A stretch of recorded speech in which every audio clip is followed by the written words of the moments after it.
Some conversations do not try to impress you. They invite you to slow down and listen a little more closely to what is shifting, to what no longer fits, to what wants to emerge next. This is Journeys of Empowerment, a circle of belonging, a space where founders and leaders share the moments that quietly changed how they live, work and lead. I'm your host, Michiel Sujit. Before we step into today's conversation, I want to acknowledge our sponsor. Imagine this. Your managers give feedback every single day. The training was done, the message was clear, and still behavior does not change. Not because people do not care, but because reinforcement is often unclear.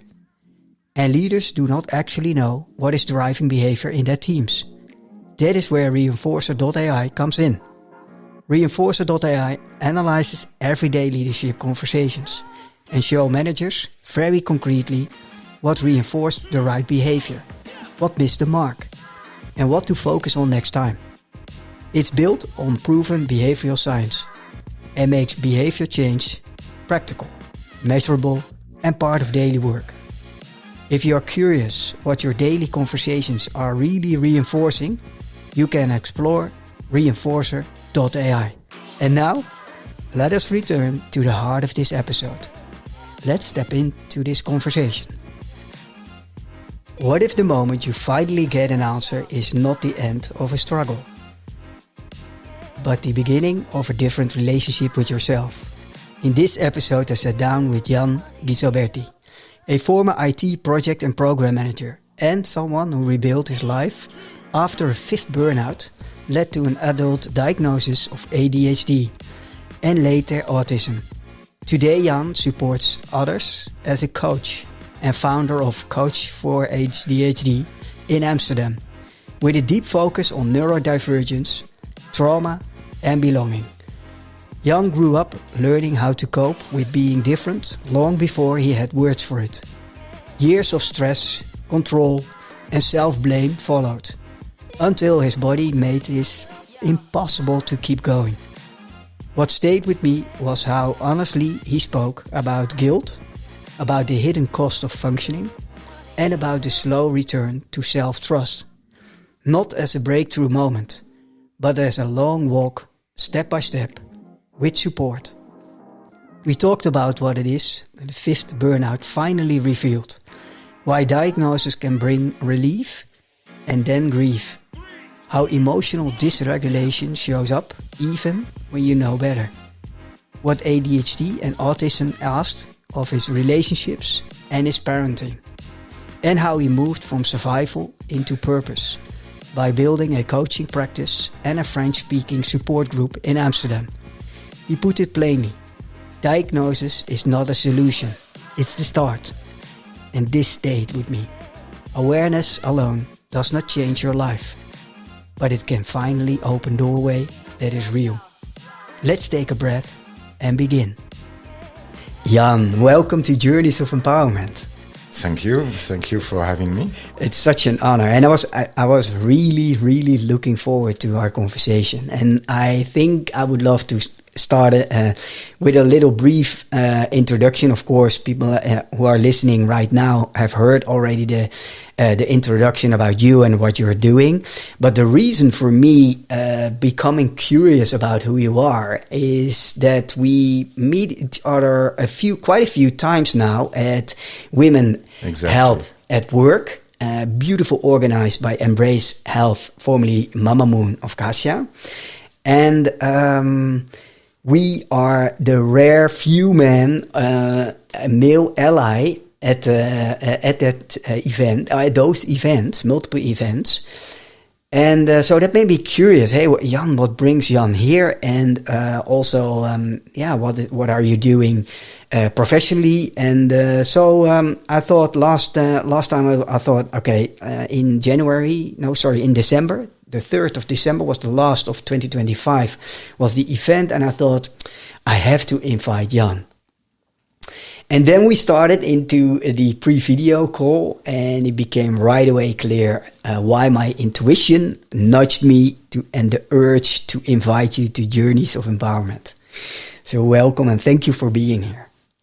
Yeah, no, it's true. I had also some same feeling, same intuition that we would connect nicely because we saw each other at 3 events, I think, and we never had the time and the chance to chat. And last time, before leaving, you told me, okay, let's keep in touch. And I was like, let's do that. That's really nice because missed always the opportunity. And really I looked forward to it. And and I believe happy of being here. Yeah, no, great. And I believe also our mutual friend, a friend of mine, I would love to call her a friend, Marie, Exactly. also mentioned you towards me, and I think vice versa. And she told me about you, and she said, he's a great guy. You really have to discuss with him. And nice. I was hoping as well to meet you there with Mari. Yeah, next time. Yeah, I want event. Yeah. Jan, I normally love to start the podcast with the question. Instead of who are you, because at an event also, who are you and what are you doing, and people are looking at your hang tag and my eyes are here, and you get all those kind of sort of practiced stories. And but I love to start. Normally I start with the question, who are you becoming? I would love to do it differently in this conversation. And there's a specific reason for it, and it will unfold. The reason will unfold. I truly believe that there is a life before and after the diagnosis. And since it is journeys of empowerment, it's about a personal journey. It's about past, present, and that's why I love always to start with who are we becoming, future. But I thought let's start right away into the before and the after the diagnosis, because that is such a turning point in your life. And maybe first, before we dive into the past or the present, what diagnosis am I specifically talking about? And what led you on that path? Tell us more. So the diagnosis. Got diagnosed with ADHD 8-9 years ago after my 5th burnout. I was lucky that I met an amazing psychologue in Artsen zonder Grenzen, so Doctor Without Borders. That is an NGO I worked for, and I burnt out really. This time I think was one of the worst burnout I had. A lot of guilt, a lot of stress, because we were working on a project to simplify administration of Doctor Without Borders to on the HR part. So in my IT domain, so I was hired there to make the project work. I was called the saver by the program manager, and the project manager was putting a lot of pressure to the entire team to make this project work, because a lot of investment, a lot of money were used for this project, and it was an impossible project, and they tried everything to make it possible because they already spent a lot of money and they didn't want to waste the money. What made it impossible? The governance and to implement a global system across all the companies, not companies, but all the entities worldwide, in order to recruit the staff that can be assigned to these missions. And basically, it's the projects was the tool requirements were approved by all HR directors based on a slide deck of 10 slides. And the requirements were 520 pages. So basically, they approved high-level things and they say, let's go, but nobody wanted this to be implemented. Governance and management style in NGO is like very complex. So one person somewhere in MSF, I call it MSF, Médecins Sans Frontières, Yeah. once replied that we cannot take these decisions, so because we don't agree. And then the vice president of MSF said the decision is taken, we have to align. And then the person replied, you have no authority to take any decision. So basically the mentality and the governance is non-existing and was blocking the entire implementation. When I found about that, I was in a situation where I saw the truth. I saw what was going to happen, because I have really a very good intuition, and due to high anxiety in the past, I was able to do a really nice risk management, and I knew it was not going to work. So I shared that with the program manager that told me, I need to make it work, because we are wasting money that could help to save children.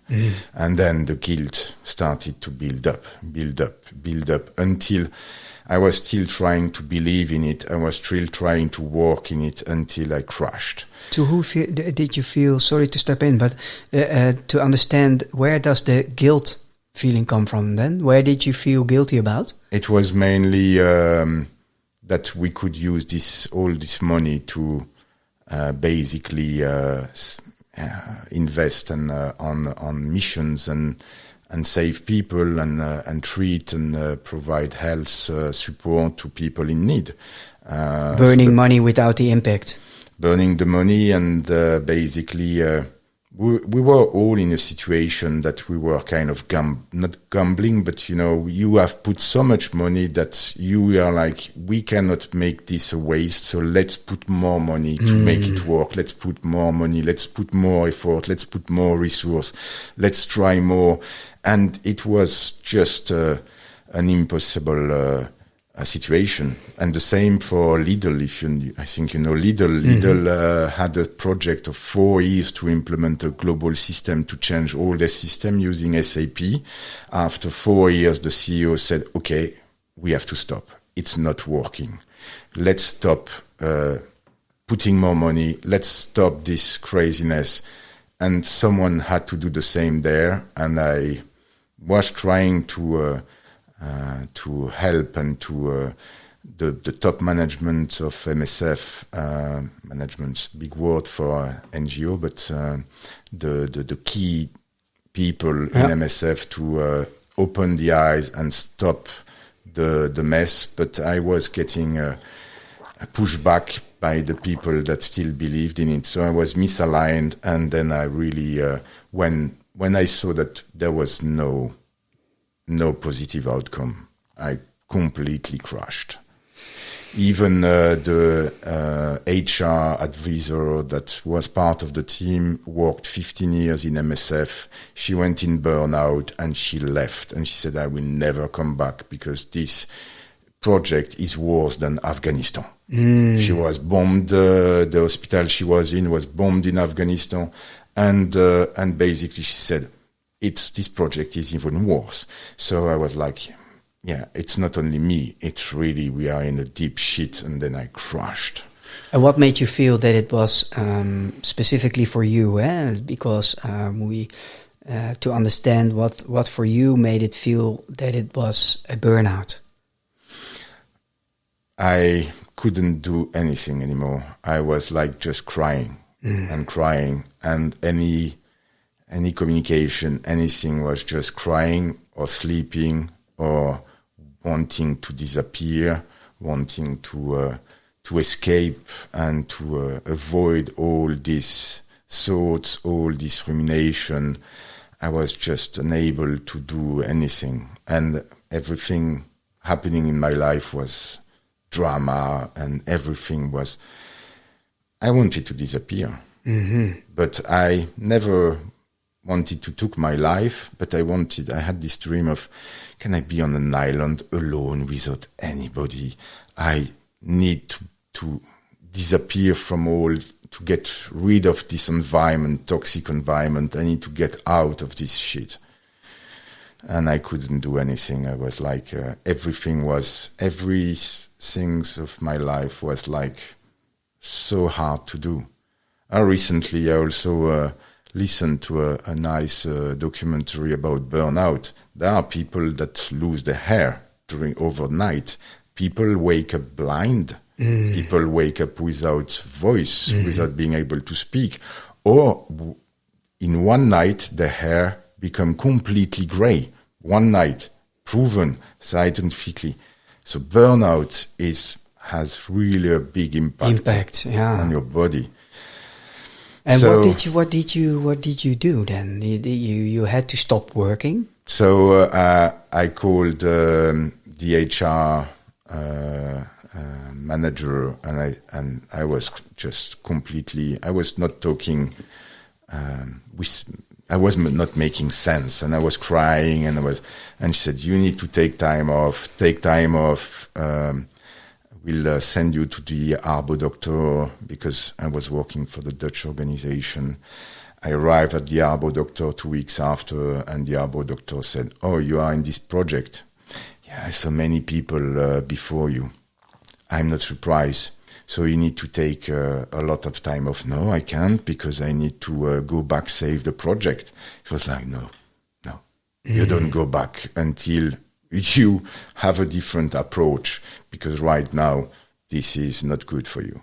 So anyway, I couldn't go back, but I was already projecting, okay, when do I get better? I was sleeping to try to get better, in order to go back and not feel guilty, because the guilt was still there. All the other colleagues, they were in this big shitty project trying to make it work, and me, I'm weak. I cannot make it. So punishing yourself also, right? Yeah. In a critic in ourselves. So I was not able to go out of that until I started to work, and they quickly assigned me one of the psychologues of MSF that is usually working with teams on mission that basically get traumatized by being robbed. A colleague of mine was robbed because she was taking care of the money. They also employ local people, but then they have to pay them in cash. They don't have card and bank account, and they were sometimes getting robbed, threatened, or even bombed by in some countries. I remember the story of the president of MSS that called. I think it was Obama at this time, saying, "What the fuck? Why did you bomb a hospital? Can you? It was a mistake. No, mistakes are not possible. So now you take your shit, take your responsibility, and you fix this." It was like, there are really powerful people in this organization. They are doing a really great job. I was really in love, because finally I was in a job where I was doing my IT activity, and there was purpose, but then the purpose was destroyed by all this guilt. So, and the profession at that moment, maybe to elaborate a little bit more on that, because there is a major before and after, and this is part of the before and after, because your profession at that moment, I was a project manager for IT HR solutions, so implementing HR systems to simplify and to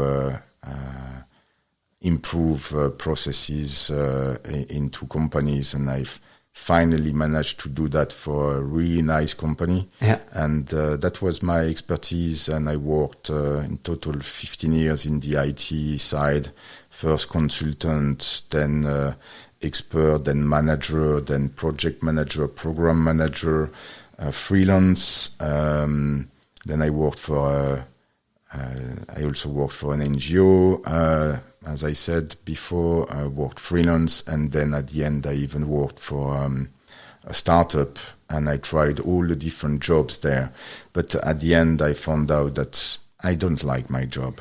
What made you good at IT? What made you specifically good at IT? Because at this point, I was still not diagnosed. At this point, I still didn't know. But now I know that I was really good in this, because I really developed a high analytical brain in order to understand because I have a diagnosis of ADHD and autism.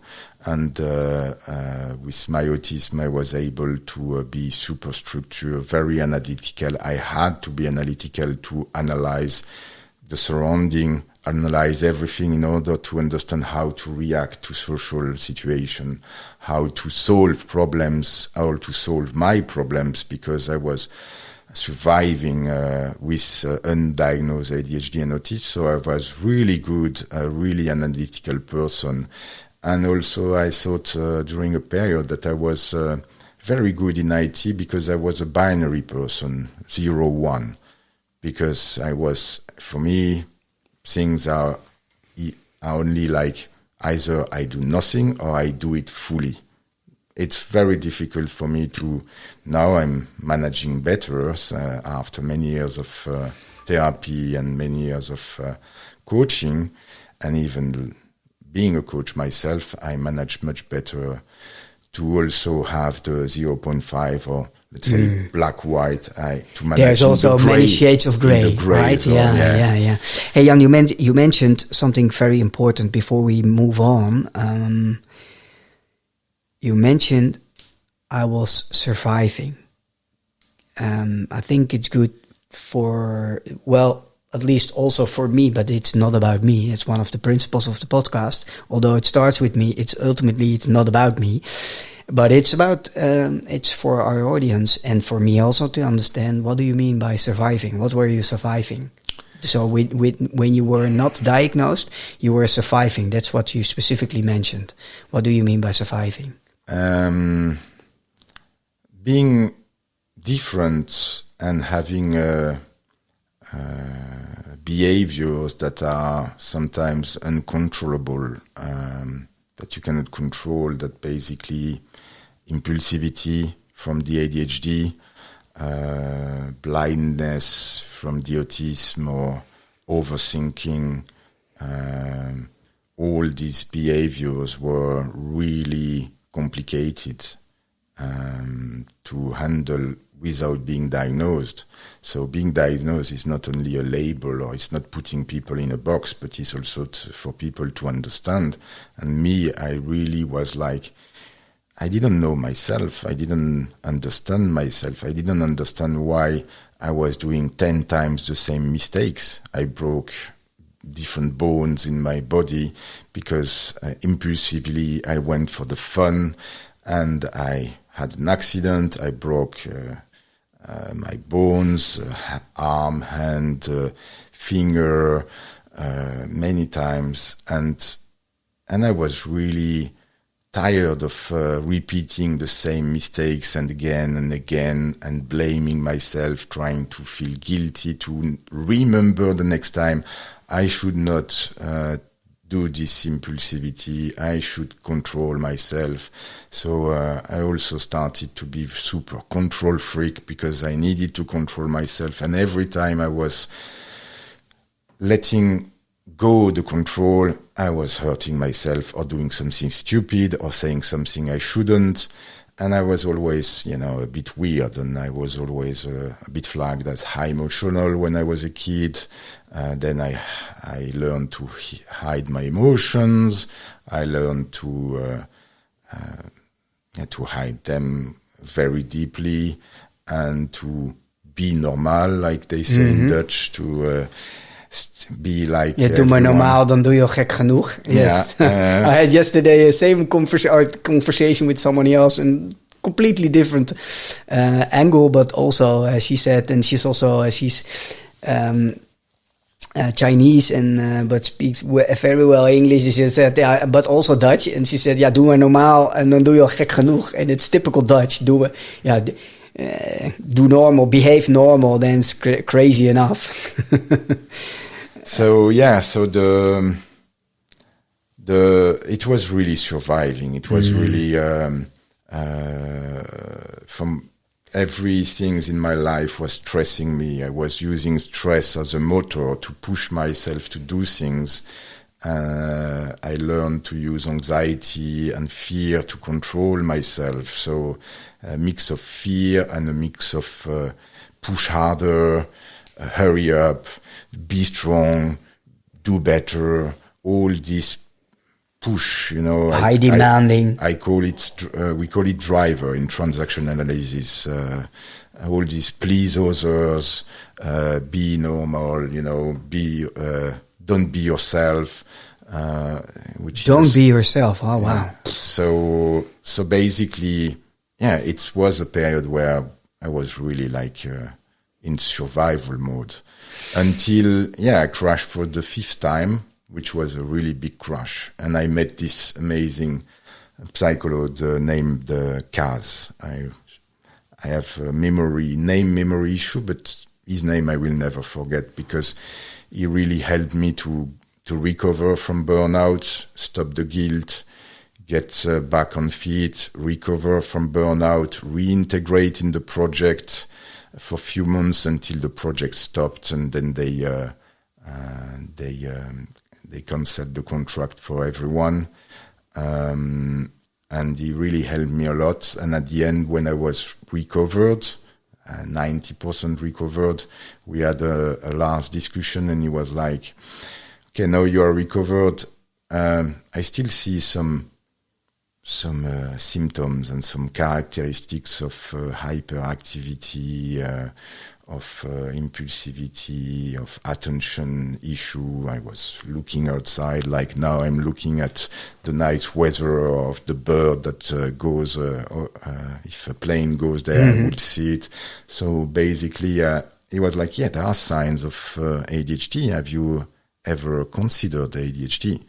And I was like, when I was a kid, I was very hyperactive. And once, I always remember this story. Once I was like, after school, I was so energetic that I needed to get out my energy during the winter, and I couldn't go run outside. It was bad weather. And I was running in the entrance of the home from one wall to another, and I was banging the wall, banging the other, until I banged in the door, and I went through the glass door, and I still have a scar here. Then my parents brought me to the GP, the house art of my village, and asked, okay, what should we do? And the guy said, he has a lot of energy. It's better than having a vegetable kid, that is like really not energetic. So it's quite nice. And what about doing sport? So I did 7 days a week sport. It helped, but that's it. Diagnosis ADHD was not known at this time in this village. So why did I say that? Coming back to the story of the hyperactivity, and the cars asking me, have you ever considered? It looks like, to be honest, hyperactivity is my second name. So, why not? So I registered for a diagnosis in Amsterdam. I got my diagnosis quite quickly. At this time, there was not so much waiting time, and now it's even worse. But 4 months after I got my diagnosis, and it was like, completely not a surprise. How did it make you feel when the diagnosis arrived?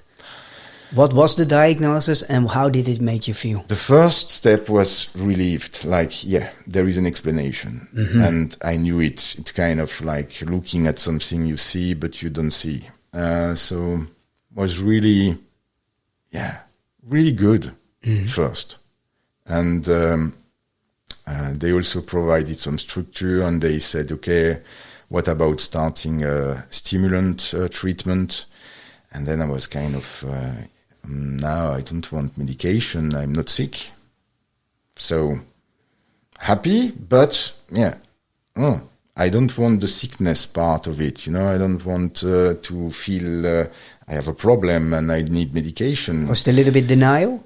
A little bit? Yeah, because you get diagnosed, but the first stage is denial, kind of. It's okay, I know it, but then between knowing and understanding, there is a step. Between understanding and accepting, there is an even bigger step, and that takes a long time.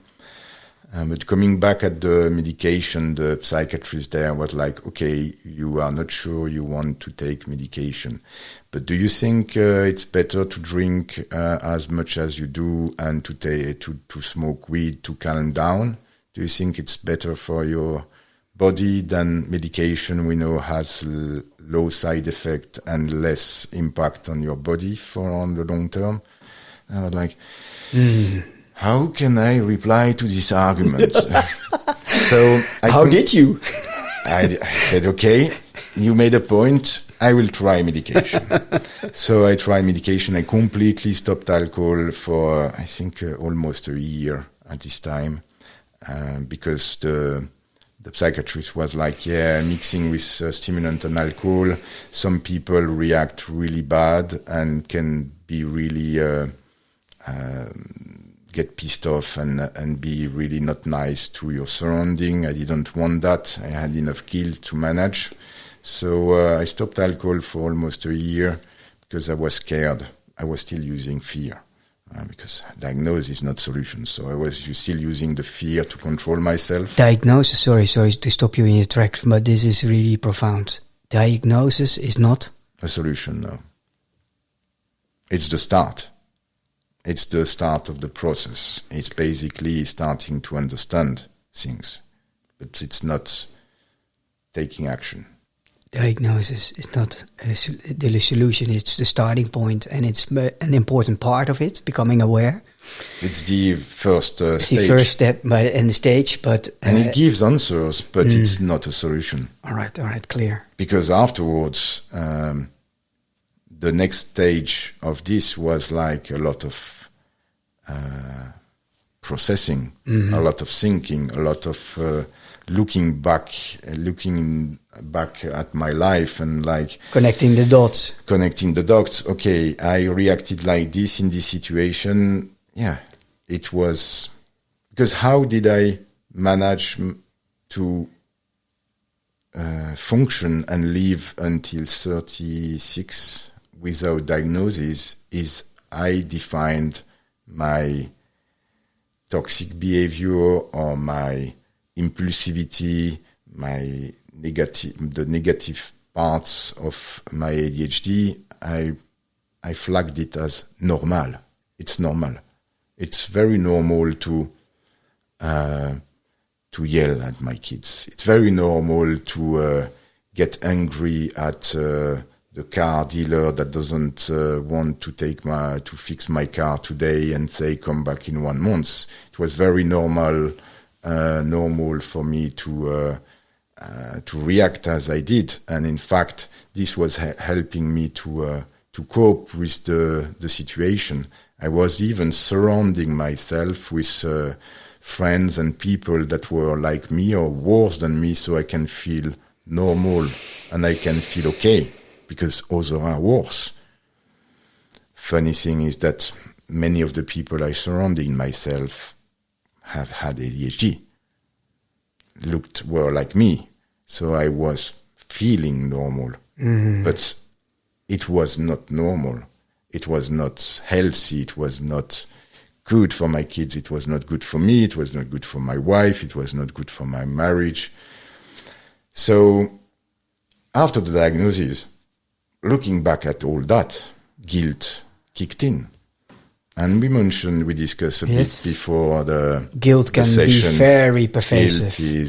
Guilt is heavy. Very heavy. Yeah, and what I mentioned, maybe for the listener, what I mentioned was we had a chat before we started the recording, and I was telling about the divorce, and what caught me completely by surprise was the heavy feeling of guilt towards my 2 little beautiful daughters who were then 3 and 6 years, almost 7 years old. There's almost 4 years in between them. And that guilt, that feeling of guilt, that was so pervasive. So it was as if it was the end of the world. I couldn't look at myself in the mirror, and I felt guilt, shame.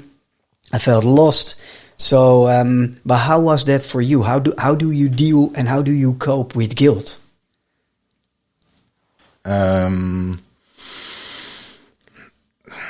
It took time.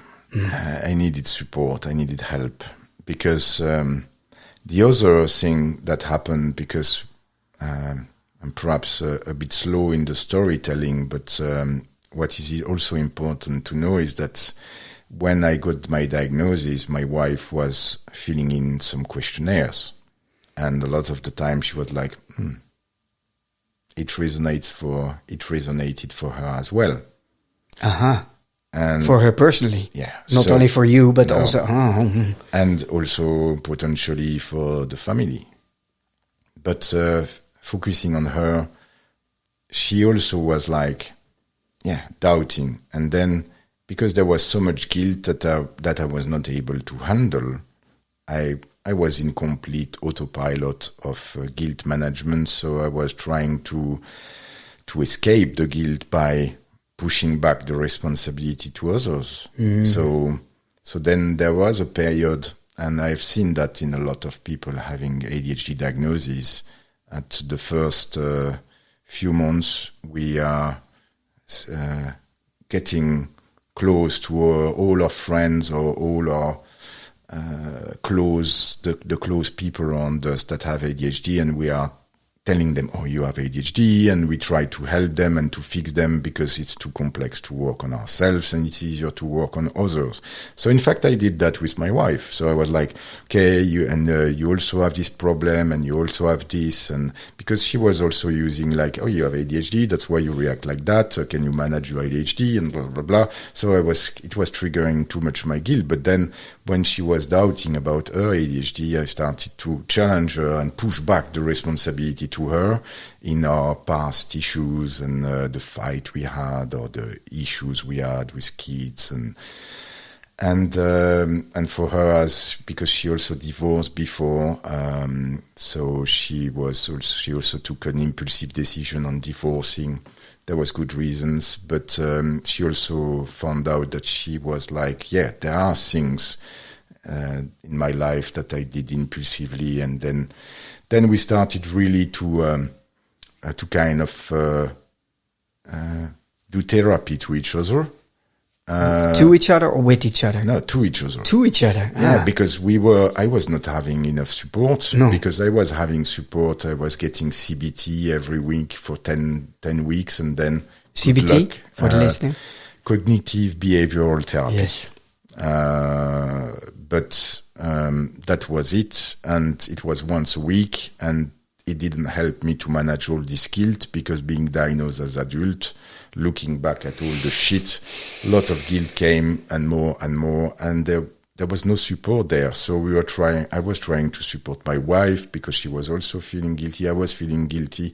She got a diagnosis as well a few months after me, and it was really, we were aware, had a diagnosis, we had knowledge. I read a lot about ADHD. I knew a lot. I understood a lot. But the problem is not the knowledge, or the problem is not knowing, is being able to use the knowledge at the right moment when your emotions are taking over. When it's needed the most.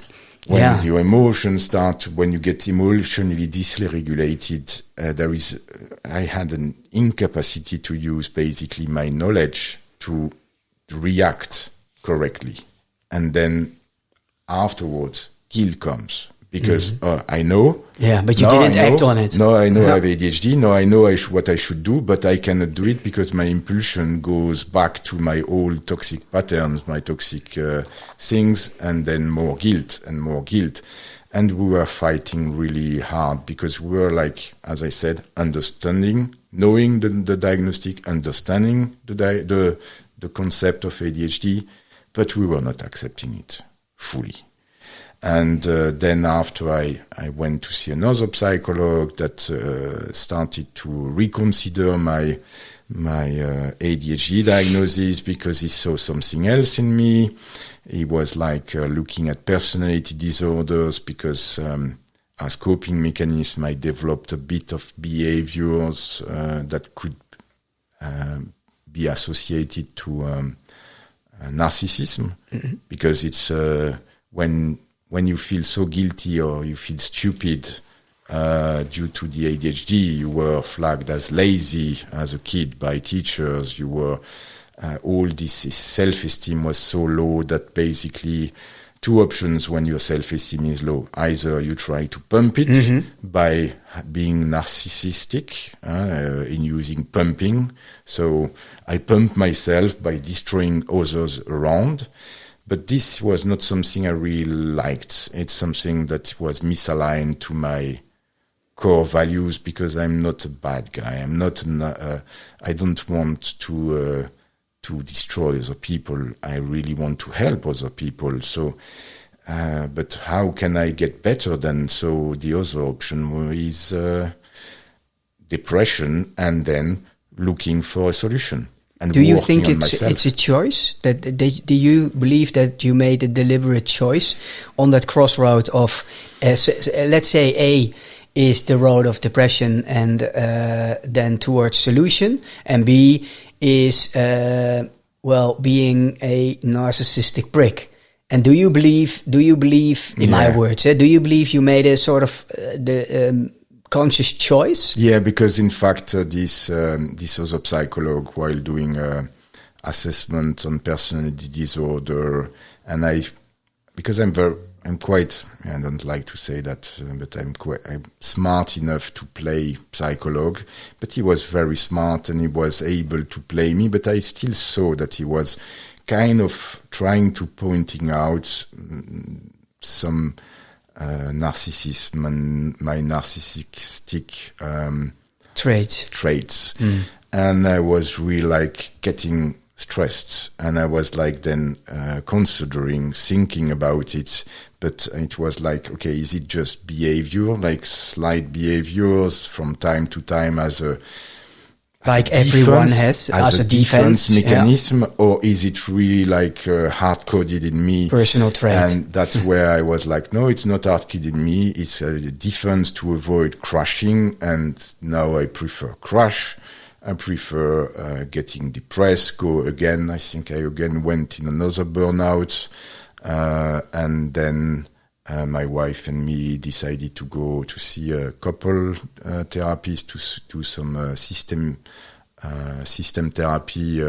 Also family constellation? Not really fast family constellation. And because I was also at this point, the time we found the place and we looked at solutions, I also got diagnosed with autism, and my wife as well.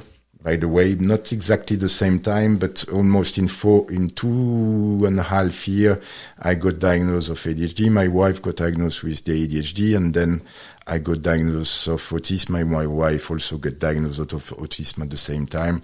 So we were sent to a specialized center for autism that did system therapy with us. It didn't work well. To be honest, I don't think it's the fault of the person or of the approach, but basically it gave the space for us to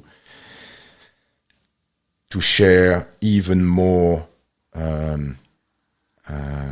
blame to each other. That's heavy.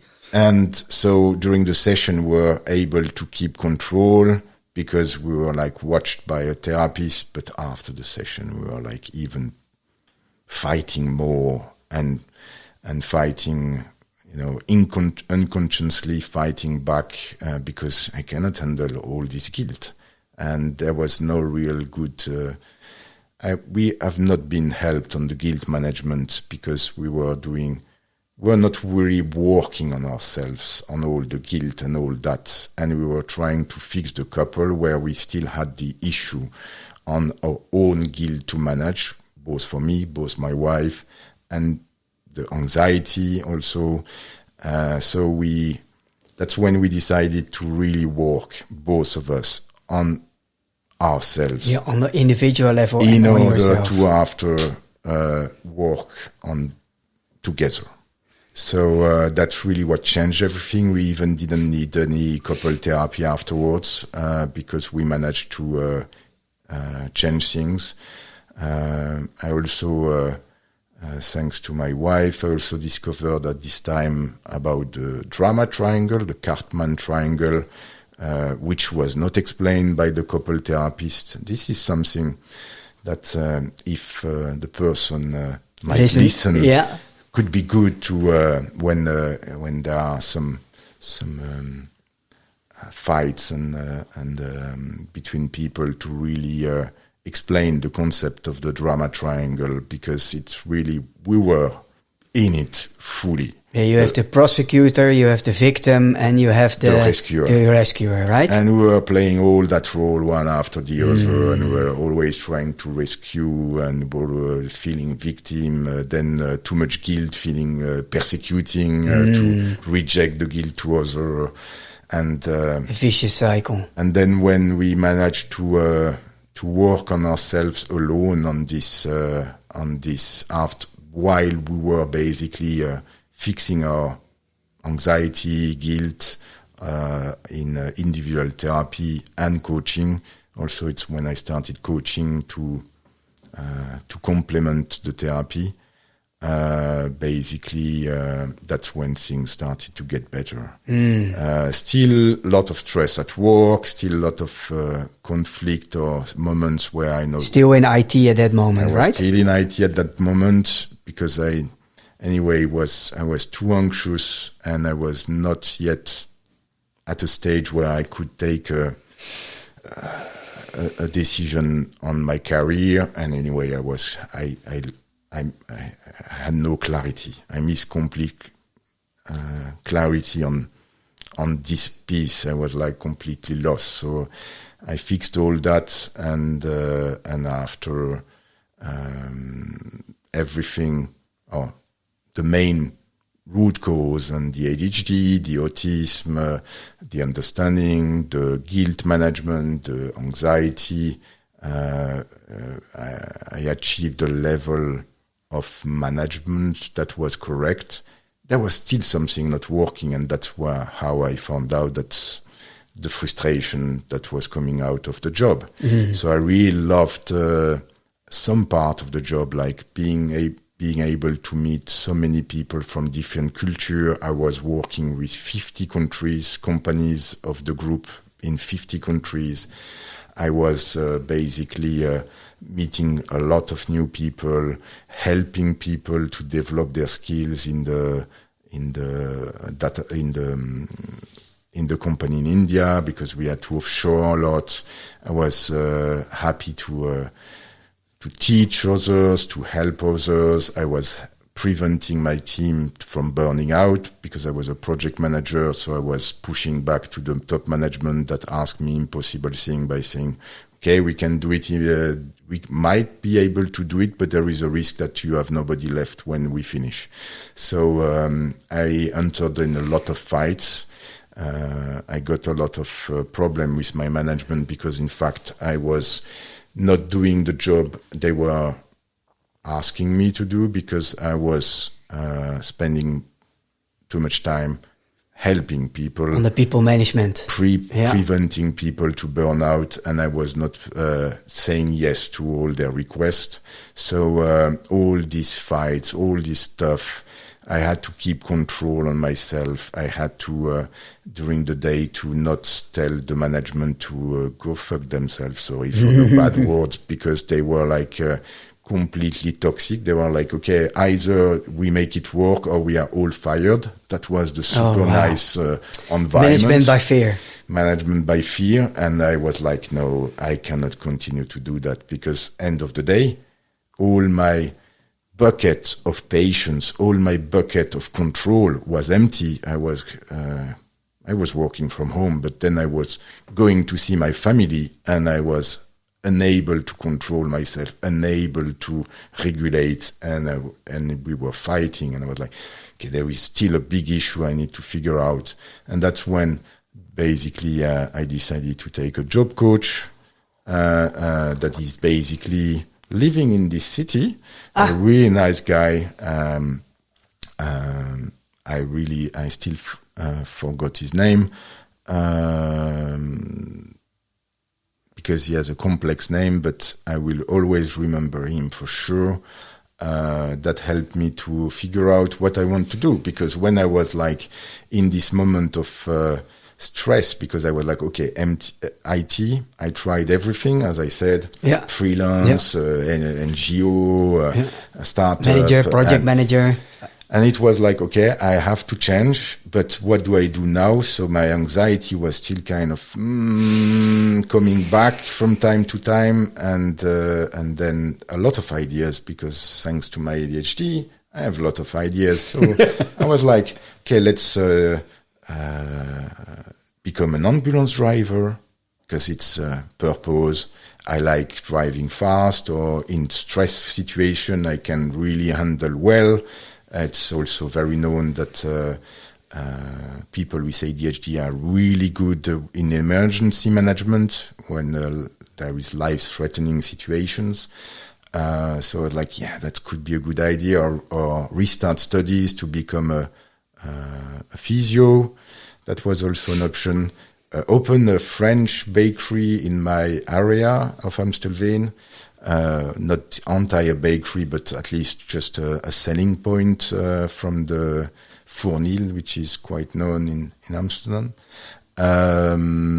Doing a food truck on festival. Oh yeah, why not? And you love festivals, right? I like festivals, and I was like, yeah, I saw the business opportunity there. I love to cook. I really love to cook. I love food, and I'm French, so I had this great idea that I'm not going to share now, but a really great idea to make a food truck that I'm sure would make million.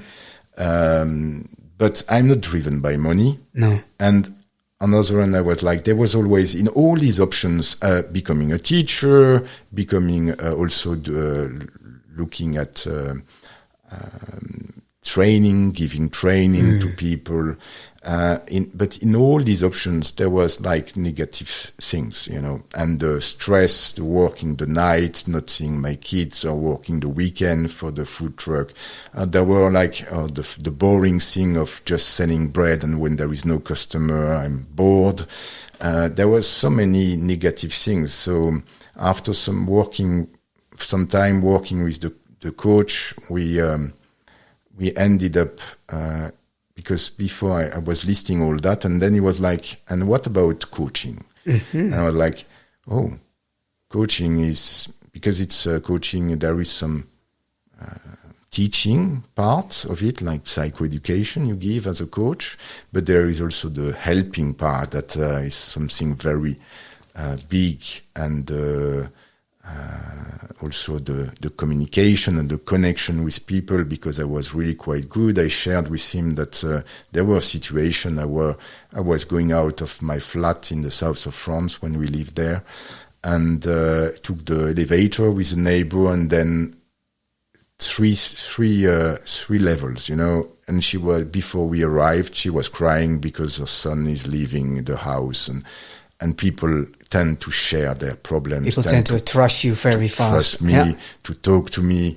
And I was like, yeah, there is this, but I already thought about that. And I shared to my job coach, yeah, I already thought about it. And I shared that with my previous psychologue that I trusted. And he was like, yeah, with the autism, as you have difficulties to understand your emotions, could be really difficult to understand and to read the emotions of your clients, so patients, as a psychologue or as a coach.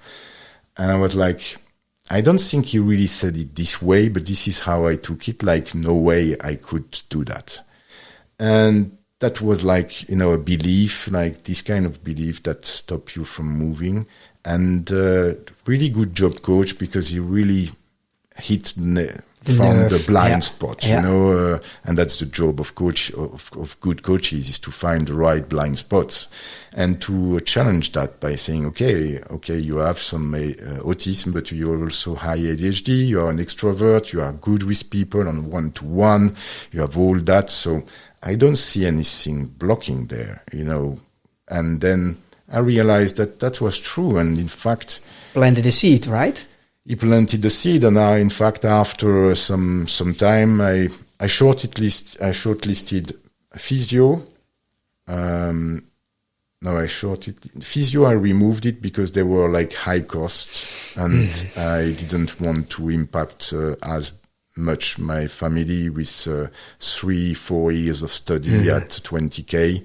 So I was like, okay, that's not an option. But becoming a teacher for mathematics or physics, I have an engineer degree in French school or things was still one of the options. Ambulance driver, because there was something interesting in the job. Yeah, but also the thrill in it, right? Yeah. The rush and adrenaline the rush, right? Yeah, exactly. And then there was coaching, and it really helped me to figure out which one to choose. And then I restarted studies. I did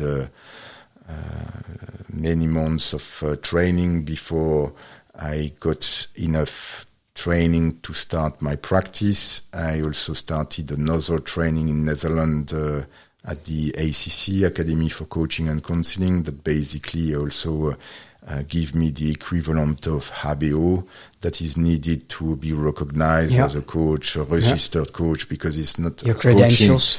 Coaching is not regulated worldwide, and even not in Netherlands, but thanks to the associations that exist. If you are registered at an association, basically they validate that you have the right training, and I needed this training that I started, which anyway was great because I learned so much about counseling, especially because I did a training on coaching first, and the counseling part is really also super useful because doing pure coaching is not possible.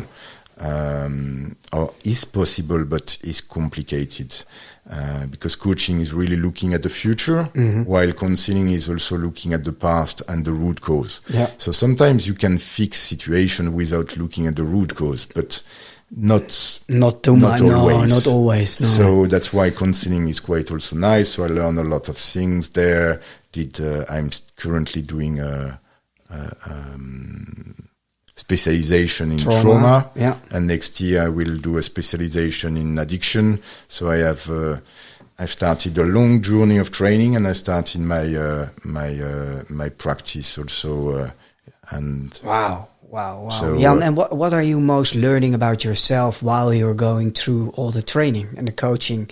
What are you learning about yourself even more? A lot of reflection, and that's really what I really like into in the training they give at the Academy of Coaching and Counseling. Is there is a lot of self-reflection. First of all, we practice between students on the methodology, so we coach each other and we don't fake it. So we really talk about our own problem as a client, as a fake client, as a student client, and the student coach is doing the coaching work. And then we learn a lot from that. So it's like kind of free coaching. Not really free because the studies are quite expensive, but we learn a lot. And then we have, after each day of training, we have to reflect on many pages, usually, about all we learned. And I learned still a lot about myself. I discovered so many things. What is the one thing what is surprising, what you learned? What you didn't expect? Because what you said in while we're progressing through the conversation, you mentioned that when the diagnosis came in, it gave words and it acknowledged you, but what you already felt deep inside, but now you get the diagnosis. But what is one thing in the coaching training and the counseling training, what is what you learned about yourself? What is more surprising? Yeah, there are many examples, but one of the key learning was about my drivers and my stoppers, and getting aware that I used to have all the drivers, which are please others, be strong, push hard, be perfect, and hurry up. I really had all these drivers to kind of compensate as coping mechanism from my ADHD, from my anxiety, for all the issues I had. I had all these drivers really high. And I realized that, I was a perfectionist, and that perfectionism is sometimes nice. When you need to build a satellite, you need to be perfect. But when you send a message to a friend, you don't need to read it 20 times. So I learned to work on these drivers and also work on the stoppers, like don't feel, don't... the avoidance also on so many things I learned through this training, but many discoveries, many memories. Like also one of the nice discovery was that until this. So one of the nice discovery was the story about the dog. So I used to have a dog when I was a child, and before this revelation, my memory was I hate dogs because my dog or the dog of the family beated me when I was a kid, because I was playing with him and I was like taking the food, the drink, and he was like, okay, now you stop playing with that. He took my hand with two tooth in my hand, but like slightly, and he like put it back and stopped playing. And then I remember like crying. I remember like it was the end of the world with my hypersensibility, because it was really just two little things. I have no mark, nothing. No. And in fact, while I was doing this coaching training, I was working on using a methodology called the life story. I was writing my life story from 0 to 7, 7 to 14, 14 to 21. And then I talked with my mother about the dog incident. And she was like, yeah, but that's happened like many years before the dog died, and during all these years, you were really, really close to this dog. You really loved this dog. You really loved the dog, and it's weird that now you hate animals because your dog beated you. And I was like, okay, what's happening? And then after reflecting, I found out that I have no memory of the years I had fun with this dog. No. Because when the dog died, I was destroyed. I was so sad. I was so bad that it was easier for me to get rid of all the good memories, to replace this death by, okay, I don't like dogs because they can be harmful. Can you imagine what a profound coping mechanism there has developed, right? That you skip all the good parts, the surface scratch on your hand, that is the traumatic experience, and you blow that one up to prevent to feel the grief and the loss of your dog, which you loved for a long time. Because my hypersensibility to loss was too high, and I decided at this time that I don't want to be so close from an animal anymore, because animal, they don't live long enough and they will die ultimately. So it's better not to be close from them, not to get too attached to. But unconsciously to do it, I got rid of all the good memories. I got rid of at the same time the grief, the fact that he died, and I replaced by I don't like dogs. I don't like animals. Wow. And it's still there. It's still kind of it's something I'm aware, and I'm kind of able now to. I'm not scared anymore by animals, because I even was scared. Like when I was going to friends, they had a dog. I was like, "Don't touch me." I was kind of scared.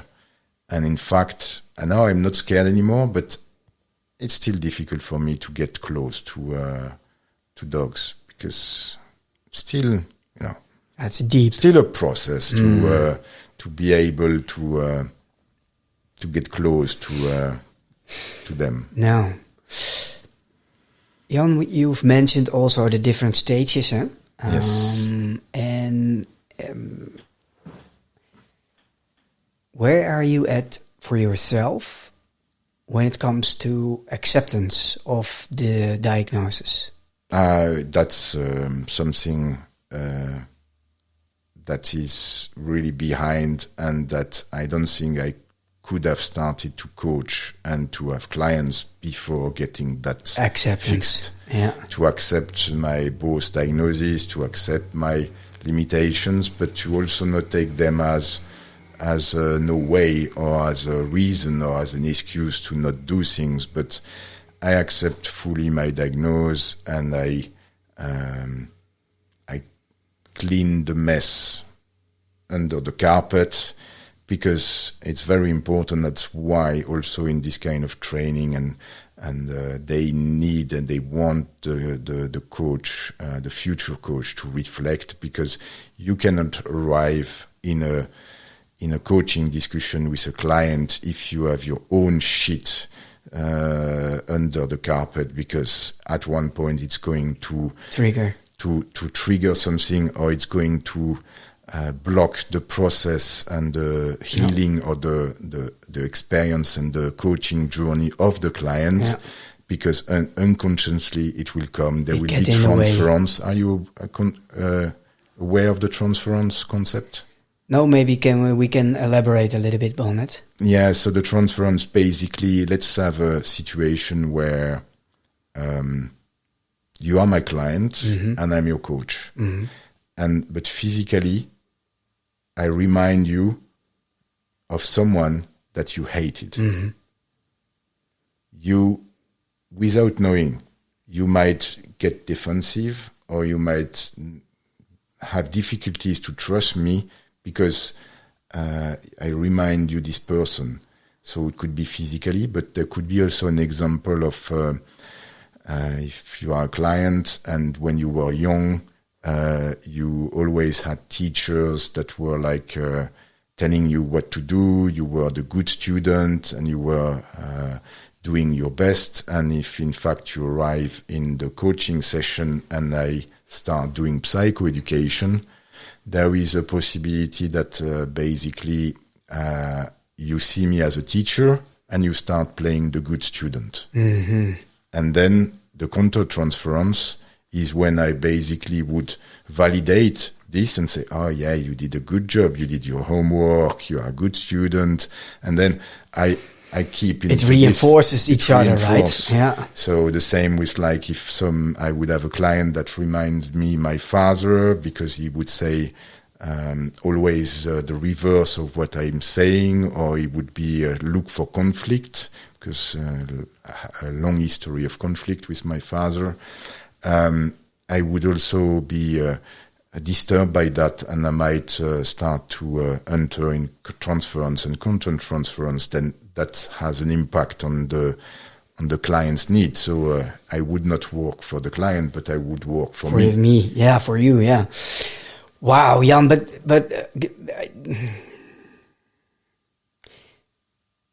did you ever say to yourself,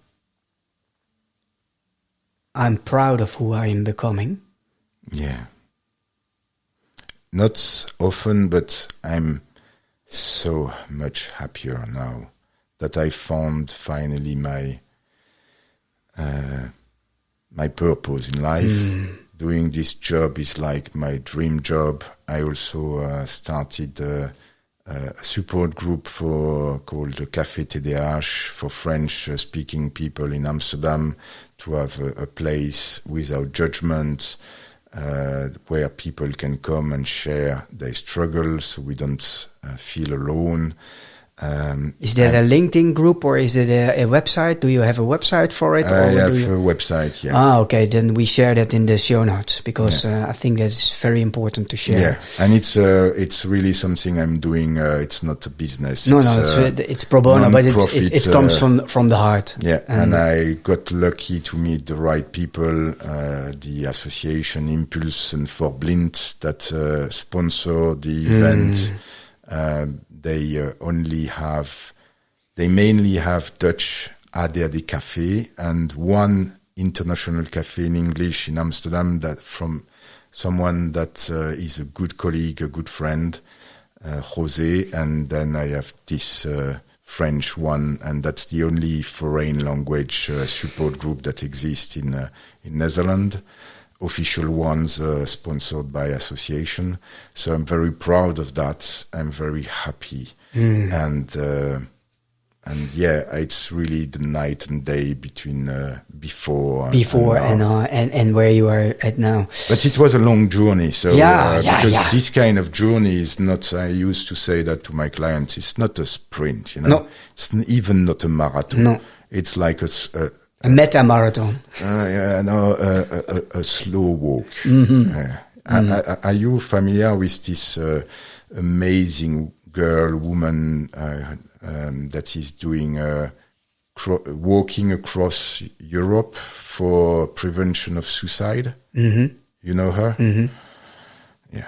So that's the journey. That's the journey. But it's worth it. It's worth it, yeah. But you can see that. I can see that, and I'm so happy that we have this conversation. And for now, since we're heading a little bit towards the end of our conversation, for now, but I have two questions. And one is, can you, in your personal experience, help us understand what the stigma is around ADHD and where does the shame come from? What is the relationship between the shame we feel, or you feel and you felt, or sometimes still feeling, and stigma? What is to understand for a broader audience, also for neurotypical or a neurodiverse audience? What is there to understand about stigma? There are many stigmas. One of the first stigma is that ADHD is not a thing, and it's basically the result of bad education.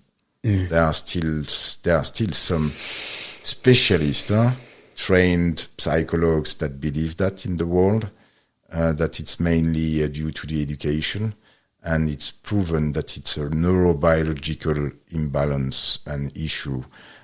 Due to lack of dopamine. So first of all, I want to clarify on that. There have been many studies made. It's real. It's not something that is educational or linked to the education. But there are reasons why these people believe about this, because in the right environment, someone with ADHD can thrive. Let's take a photographer. He goes to the jungle. He loves the photography and pictures of animals in the jungle. He goes to South Africa, does all the pictures there. He's in his element. He's not stressed. He's well.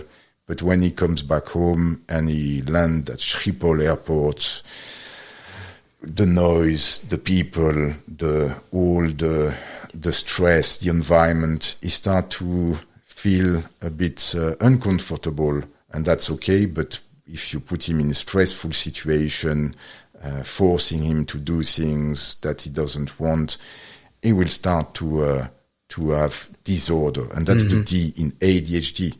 And anyway, it's a spectrum that we all are on the ADHD spectrum. We all are on the autism spectrum. But basically, and we even all have tendencies of narcissism, but we are not narcissistic. We don't have a personality disorder of narcissistic because we are not on the high spectrum. Not all people have ADHD because they are not higher on the spectrum, and some people that cope well, that do the job, or they have purpose in life, they can function without ADHD being a disorder. But when basically I want kids, I want a wife, I want a job where I have interaction with people, I want some interesting work, some challenges, because if not, I'm bored. All that generates stress and then create disorders and problems with ADHD. So I needed help for that, because I couldn't say, okay, now I get a divorce. I say like, my kids doesn't exist. I don't want kids. I don't want wife. I don't want work, and I stay alone on an island.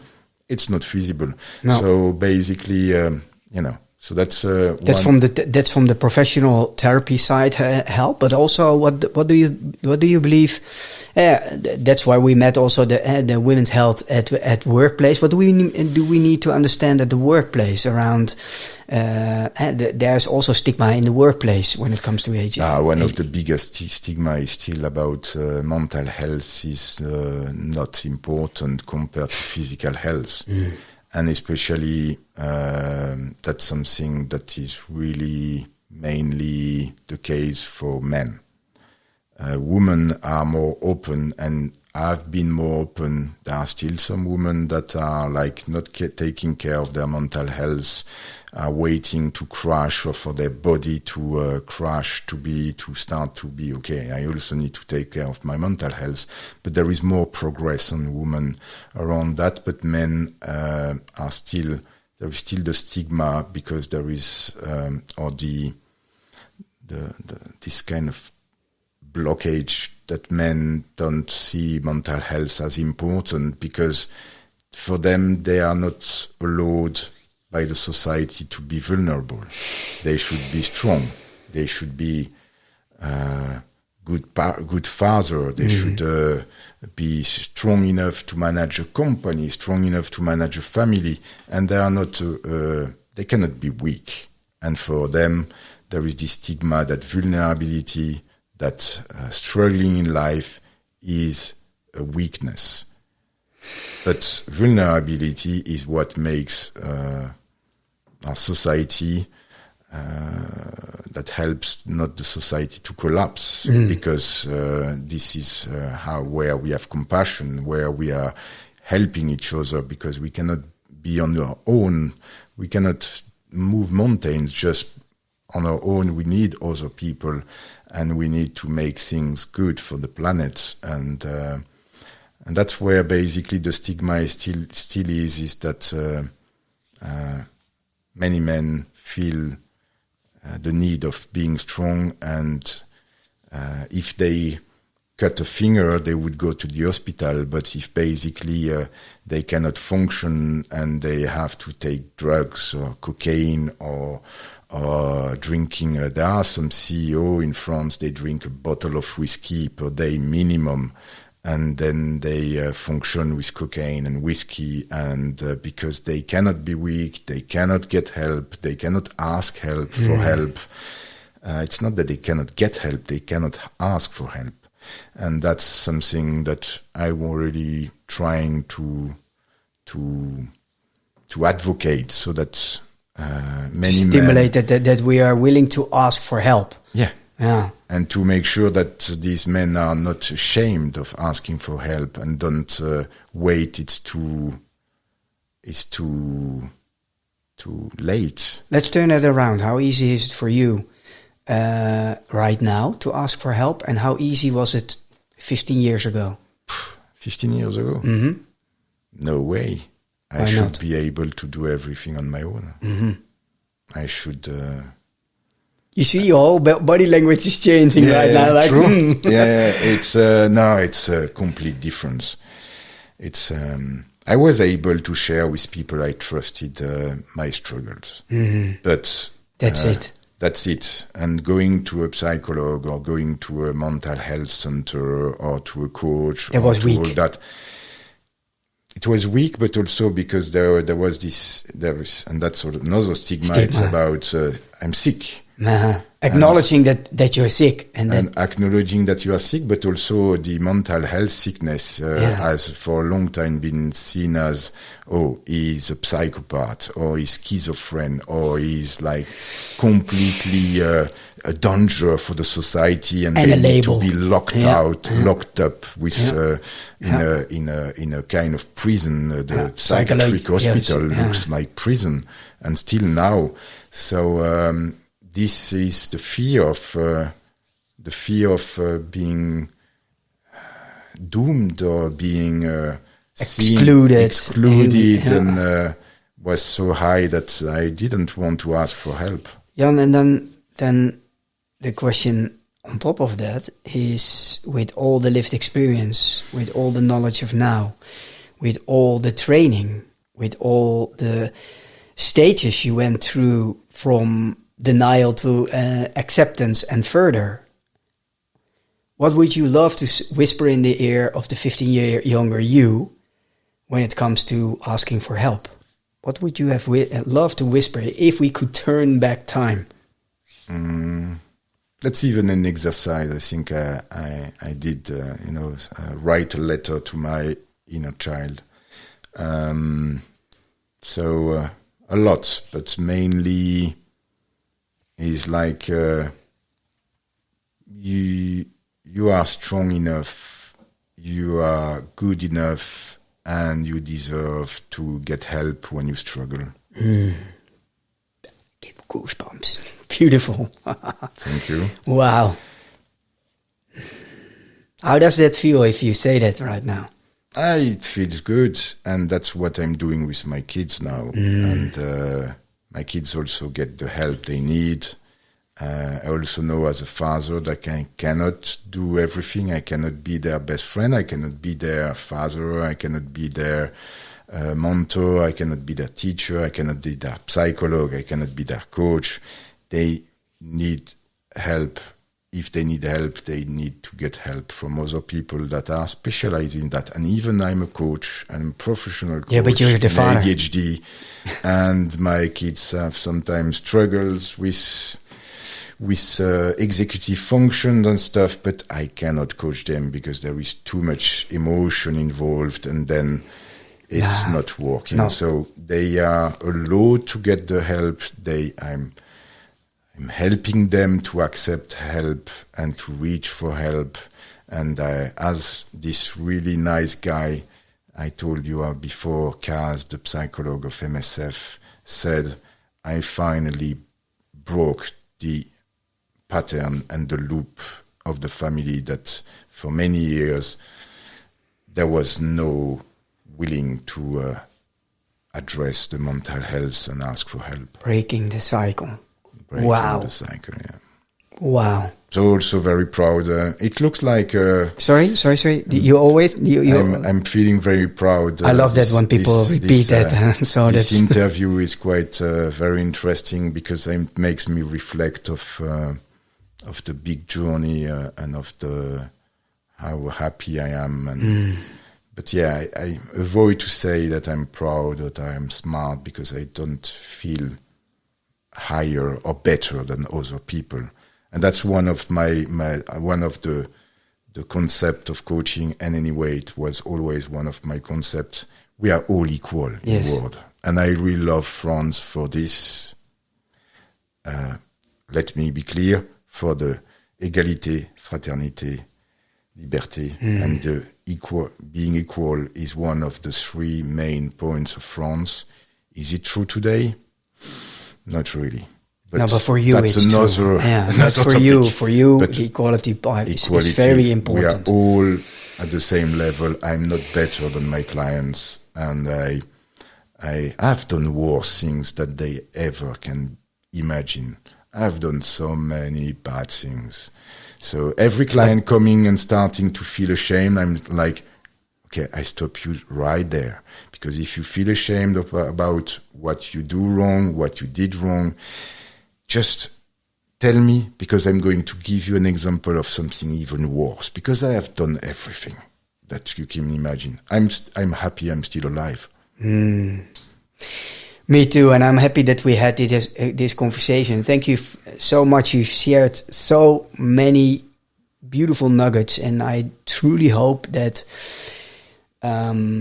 especially also in a neurodiverse community, where we both, on some sort of way, connected with a lot of people, will listen to this episode, will share it with someone who is in need or in a struggle or in the discovery stage or in the denial stage or whatever. Jan, thank you very much. No, it's my pleasure, and sharing my journey. I'm happy that can help people, and I hope it can help as much as people as possible, so that they don't wait being 36 to ask for help. Beautiful message. Thank you. Thank you. Thank you for listening and for staying all the way through. Is something from this episode lingered? Consider sharing it with someone who might need it right now. And if you choose to subscribe or leave a short review, you help these conversations reach others who are still searching for clarity, direction, or belonging.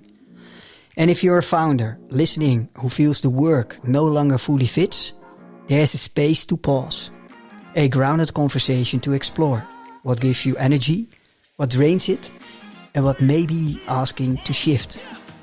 You can find that space at journeysofempowerment.com and see whether it resonates. That's how the circle widens, quietly, one listener at a time. Keep going, keep becoming you.